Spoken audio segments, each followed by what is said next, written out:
አንድ ወንድ ፍቅረኛው ጥላው ስትሄድ ምን ሊያደርግ ይችላል? ከነዚህ 8 ነገሮች ውስጥ አንዱን ሁለቱን ሊያደርግ ይችላል። የመጀመሪያው ወደ ኖርማል ህይወቱ ወዲያውኑ ሊመለስ ይችላል። ይሄ ማለት ያን ያክል ፍቅር ላንቺ አልነበረውም ከመጀመሪያው ማለት ነው። ሁለተኛ ግራ ሊጋባ ይችላል። ምንድነው ያጠፋሁት? ለምንድነው የሆነው? በምን ምክንያት ነው? መስተካከል አይችልም ወይ? የመሳሰሉት ጥያቄዎች አእምሮውን ይከበዋል፣ ያጨናንቀዋል። ሶስተኛ አንቺን ለመመለስ በቻለው አቅም ሁሉ ይሞክራል። ካልተሳካለት ግን በጣም ከባድ ሀዘን ውስጥ ይገባል።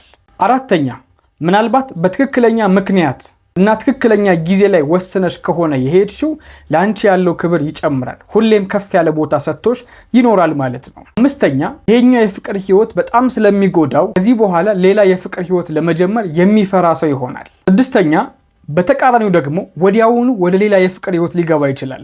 ቢወዳትም ባይወዳትም ቆንጆ ብትሆንም ባትሆንም ያሰባት አይነት ብትሆንም ባትሆንም ወዲያውኑ ወደ ፍቅር ህይወት ለመግባት የሚወስንና የሚፈልግ ሰው ሊሆን ይችላል። ሰባተኛ የሆነ ቀን ላይ ትመጣለች ብሎ በተስፋ የሚኖር ሰው ሊሆን ይችላል።